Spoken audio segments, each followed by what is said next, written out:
Okay, तो आज हम क्लास में करेंगे राहु का pending Karma part 2। First part में हमने पहले वाली क्लास में जहां जहां पर भी राहु का पेंडिंग कर्मा के रूल जो मैंने बताए थे वो लगाकर हमने राहु का पेंडिंग कर्मा किया था। और दूसरे पार्ट में हम आगे बढ़ेंगे और देखेंगे कि और कहाँ कहाँ पे हमको राहु की प्लेसमेंट वाइज कहाँ पे राहु हो सकता है और कौन से प्लेनेट कहाँ पर होते हैं जिससे हम राहु का पेंडिंग कर्मा निकाल सकते हैं। यानी राहु का कोई ऐसा कार्य जो कि जातक ने किया हो या जातक से पहले पिछली लाइफ में हुआ हो या जातक के फैमिली लीनेज में किसी ने किया हो, तो राहु का ऋण दिखाई देगा उसमें। तो राहु का ऋण देखने के लिए जैसे कि बड़ा ही न्यू एक चीज है, मतलब हर बार जैसे 9 ग्रह हैं, 9 ग्रह हैं, तो कोई देखेगा कि भाई बृहस्पति का ऋण, कोई बुध का ऋण, मंगल का ऋण,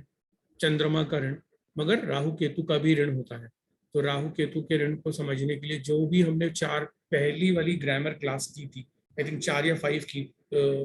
4 या 5 की थी हमने, उसके अंदर जो जो भी हमने एक बेसिक पेंडिंग कर्मा का एक क्लास की थी, उसमें हमने राहु केतु के ऐसे कौन से कार्य हैं जो करने से राहु का ऋण लगता है, जो कि एक स्पिरिचुअल लेवल पे था और बेसिकली कर्मा लेवल पे था, एक कार्मिक लेवल पे था वो। मगर जब हम उसको डिकोड करना चाहें एस्ट्रोलॉजी में किसी के चार्ट में देख के, तो अगर हमको वो कार्मिक और स्पिरिचुअलिटी वाले संबंध अगर हम लगा सके एस्ट्रोलॉजिकली गणित को लगाकर, तो हम ज्यादा अच्छे से देख पाएंगे और ज्यादा अच्छे से हम सोल्यूशन दे पाएंगे। क्योंकि जो लाल किताब है वो प्राइमरीली बेस्ड ऑन रेमेडीज है। तो अगर हम किसी को रेमेडी दे तो हम कॉन्फिडेंट होने चाहिए कि ये 100% राहु का ऋण है। तो हमको ऐसा नहीं है कि उस चार्ट के अंदर जिस किसी का भी वो चार्ट है तो हम बृहस्पति का ऋण निकाल के कुछ बृहस्पति की कोई रेमेडी दे दें, या मंगल की दे दें, चंद्रमा की दे दें, सूर्य की दे दें, या शुक्र की दे दें। तो बेहतर होगा वो दवाई दे जिसका जातक को बीमारी है, जो प्रॉब्लम है। तो इससे अच्छी क्या चीज होगी कि हमको सारे रूल्स पता है हर प्लैनेट के, हमको ग्रामेटिकली जो राहु की जो ग्रामर है, राहु से रिलेटेड और हर प्लैनेट से रिलेटेड जो बेसिक लाल किताब की ग्रामर है, हमने अगर वो ढंग से पढ़ी हुई है, ढंग से हमने वो किया हुआ है, तो वो वाला भाग ग्रामर वाला, और एक क्लास हमने जो स्पिरिचुअलिटी और कार्मिक लेवल पे की थी हर प्लैनेट के लिए, अगर हम उसको समझें और वो गणित वाला रूल जो मैं आपको हर 9 के 9 ग्रह का पेंडिंग कर्मा का बताता हूँ, अगर हम वो लगा लें तो ये बहुत ईजी हो जाता है कि राहु का पेंडिंग कर्मा कैसे निकालते हैं। और मेरे हर पेंडिंग कर्मा की क्लास में जो प्रेजेंटेशन एक एक हम मल्टीपल पीपीटीज देख रहे हैं, तो हर पीपीटी में हम कोशिश कर रहे हैं कि हर प्लैनेट को हम एक ग्राफिकल प्रेजेंटेशन में देखें, एक पिक्टोरियल प्रेजेंटेशन के रूप में देखें, ताकि हमको ज्यादा समझ में आए। तो हमको पता है कि कालपुरुष कुंडली के अनुसार लाल किताब में हर ग्रह का एक पक्का घर होता है। तो मैं अगर आप देखें तो सूर्य का पहला जो हमने लिख रखा है पहले घर में, तो ये सूर्य का पक्का घर है, क्योंकि सूर्य यहाँ पे एग्जॉल्टेड होता है, यहाँ पे सूर्य की अपनी राशि होती है। दूसरा घर जो वेल्थ का है बृहस्पति, वहां पे वो उसका पक्का घर है, क्योंकि बृहस्पति धन का कारक है। तो दूसरा घर वाणी है, दूसरा घर धन है, दूसरा घर कुटुंब है। तो जब जुपिटर दूसरे घर में होगा तो हम तो बेसिकली जुपिटर का पक्का घर होने से वहां पे जो जुपिटर के रूल्स मैंने सिखाए थे वो हमको मिलेगा कि क्या वहां पे जुपिटर का कोई ऋण है नहीं है। जहां जो भी हमने बृहस्पति के रूल किए हैं, ऐसी सूर्य के जो हमने रूल किए हैं, ऐसे हमने जो मंगल के रूल किए, यानी हमने पेंडिंग कर्मा देखा है हर हर ग्रह का। तो सबके अपने पक्के घर हैं। जुपिटर का दूसरा घर है, तीसरा घर मंगल है जहाँ का वो कारक होता है, चौथा घर चंद्रमा का है जहाँ का वो कारक होता है। फिर अगेन बृहस्पति, पांचवें घर का, छठे घर का केतु, सातवें घर का बुध और शुक्र, और आठवें घर का मंगल और शनि, जो कि ये शनि का हेडक्वार्टर है। ठीक है, 9वां जो घर है वो बृहस्पति का अपना पक्का घर है, 10वां घर शनि का है, 11वां घर फिर अगेन बृहस्पति का पक्का घर है, और 12वां घर राहु का है। तो अगर आपने गौर किया हो, जितने भी अब तक हमने 6 या 7 अभी हमने ग्रहों के पेंडिंग कर्मा किए हैं, तो इवन जो जो ग्रहों के पक्के अपने घर भी है, हमने वहां वहां पे भी कुछ कुछ जगह एक्सेप्शनल रूल्स पढ़े कि वहां पर भी ऋण निकलता है। और जो कि आज हम राहु के में भी ऐसा करेंगे कि ऐसी क्या क्या कंडीशन है कि इवन पक्के घर में भी हमने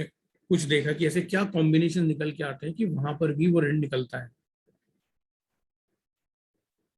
तो अगर ग्रामर हमको ढंग से पता है, हमने पहले वाले जितने भी क्लासेस अब तक हम कर चुके हैं, और हमको हर प्लैनेट का पक्का सर घर। लाल किताब में जो ग्रामर बोलते हैं वो चीज मतलब रूल्स को ग्रामर बोलते हैं, ये करेक्ट क्या है? करेक्ट करेक्ट करेक्ट, जब हम रूल्स को ही ग्रामर बोलते हैं। जो हम लाल किताब की व्याकरण की बात करते हैं तो उसमें बहुत कुछ आता है ना, मसनूई प्लैनेट आता है, दृष्टियां आता है, ठीक है, बहुत सा जो जो जो भी हमने किया है वो सब ग्रामर का पार्ट है वो। तो बेसिकली क्या है कि किसी भी किताब में आप देखेंगे तो जो ग्रामर लिखी हुई है,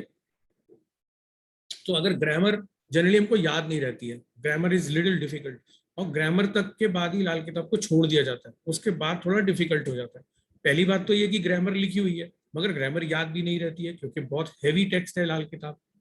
बहुत कुछ लिखा हुआ है, बहुत बहुत अलग अलग लाल किताब के ग्रंथों में अलग अलग तरीके से बहुत बातें लिखी हुई हैं। ठीक है, तो एक तो याद नहीं रहता, समझ में नहीं आता है। तो जब हमने जो जो भी हमने व्याकरण से रिलेटेड जो हमने पहले 4 क्लासेस की थी, चाहे वो सोया हुआ ग्रह किया था, सोया हुआ घर किया था, उनका एक्टिवेशन समझा था, उनकी एजिस के बारे में हमने समझा था, हमने दृष्टियों को समझा था। एक थी हमने बेसिक दृष्टियां की थी और एक हमने एडवांस दृष्टियां की थी। हमने वक्र दृष्टि की थी, उस दृष्टियों का मतलब क्या होता है हमने वो समझा था। ठीक है, और जैसे हर क्लास में मैं आपको वर्षफल की भी कुछ कुछ टेक्निक्स बता रहा हूँ कि वर्षफल को भी देखकर आप कैसे कहीं ना कहीं कैसे प्रिडिक्शन कर सकते हैं, तो आपको वो भी आइडिया व्याकरण से ही लगता है कहीं ना कहीं। और जो इवन व्याकरण में तो फ्रेंडशिप और एनिमिटी भी आती है, दोस्ती और शत्रुता भी आती है। तो अगर वो हमको पता है, दृष्टियां हमको पता है, हमने क्या किया था, बुनियाद के ग्रह का कॉन्सेप्ट किया था, टक्कर के ग्रह का कॉन्सेप्ट किया था, सांझी दीवार के ग्रह का कॉन्सेप्ट किया था हमने। उसके अंदर हमने कम से कम 4 या 5 क्लासेस की थी, बहुत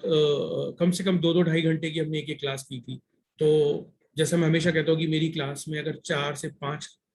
जो पहली क्लासेस थी, बिल्कुल अगर आप उनकी सबकी पीपीटी निकाल कर उनका उनका कलर प्रिंट आउट निकाल लेंगे तो आपको आसानी होगी बाद की क्लासेस में, आपको इजी रहेगा अगर आप सामने रखेंगे तो। उसको हमेशा के लिए आप अपनी डेस्क पे रखो, जितने भी मैंने रूल बताए थे, तो आपको आसानी रहेगी, भूलेंगे नहीं आप लाल किताब के रूल्स को भूलेंगे नहीं। क्योंकि अगर उसको प्रैक्टिस में नहीं लाएंगे तो भूल जाएंगे।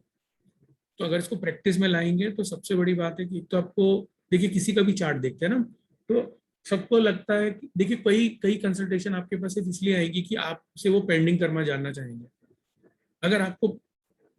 रूल्स पता है तो आपको शायद वो पीपीटी देखनी भी ना पड़े, और आपको लगता है हम भूल गए, तो आप उन पीपीटी की प्रेजेंटेशन आपके पास है एक प्रिंट आउट के रूप में, तो आप इजीली बता सकते हैं किसी भी क्लाइंट को कि देखिए ये, और वो भी 100% बता सकते हैं कि यही है, कोई 50-50% कुछ नहीं। सबसे खास बात इस कोर्स की यही है कि हम पे पेंडिंग कर्मा के रूल्स हैं, हम बता सकते हैं कि आपकी कुंडली में इस ग्रह का ऋण है, केतु का ऋण है, राहु का ऋण है, शुक्र का ऋण है, या इस ग्रह का ऋण है, और आप उसकी रेमेडी भी दे सकते हैं, क्योंकि मैं आपको रेमेडी भी बता रहा हूँ। इवन मैंने आपको ये भी बताया है,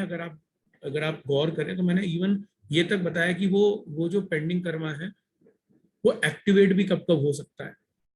वर्षफल में कैसे हो सकता है, ऐसे कौन से कार्य हैं जिससे वो एक्टिवेट हो सकता है, ऐसी कौन कौन सी सावधानियां वो बताकर आप अ,